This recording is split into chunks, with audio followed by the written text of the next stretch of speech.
Aujourd'hui, petite vidéo sur les compléments alimentaires. On parle beaucoup de la qualité de ces derniers, mais très peu de la biodisponibilité. Je vous explique ça dans quelques secondes.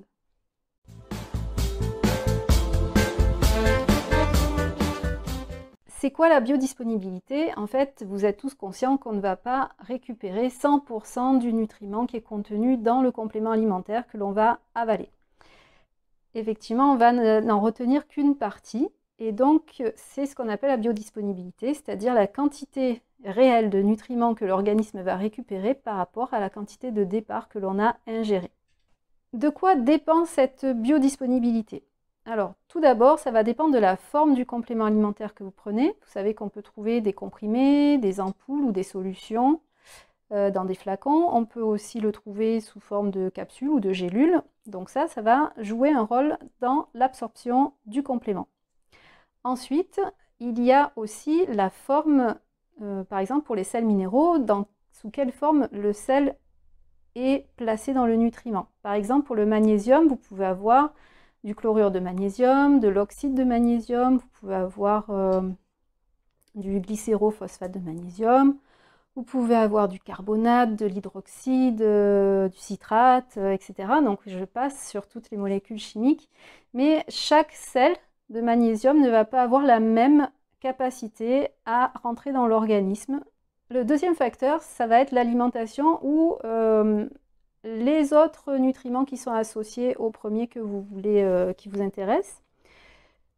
Par exemple, vous savez très bien que quand on veut absorber du fer, il ne faut pas boire de thé parce que sinon ça ne sert absolument à rien. Le thé annule complètement ce qu'on pourrait garder de fer. Mais on a aussi des aliments qui contiennent ce qu'on appelle des antinutriments. C'est-à-dire que ce sont des molécules qui vont venir se fixer à la place des nutriments et qui vont prendre leur place, donc qui vont empêcher que ces nutriments rentrent dans notre organisme. Parmi ces aliments, alors c'est surtout ceux qui contiennent des phytates, mais il y a aussi des saponines, il y a aussi des oxalates, etc. Il y en a plusieurs.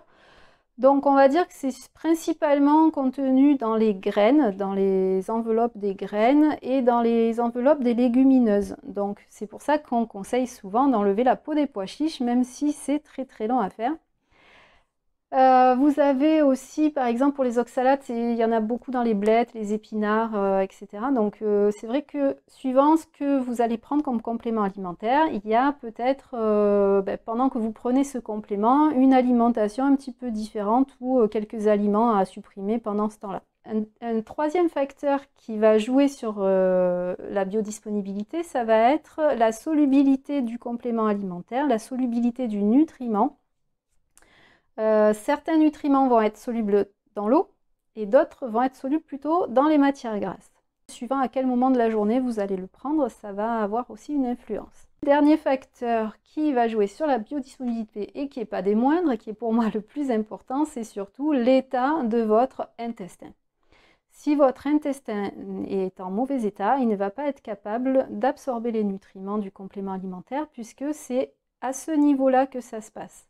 C'est au niveau de l'intestin que le nutriment est récupéré et qui va être transporté par le sang, qui va passer donc du coup dans la circulation sanguine pour aller être distribué à tous les organes qui en auraient besoin.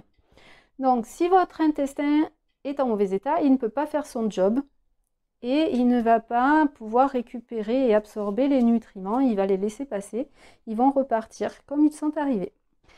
Donc voilà, j'espère vous avoir apporté quelques informations utiles et je vous dis à bientôt.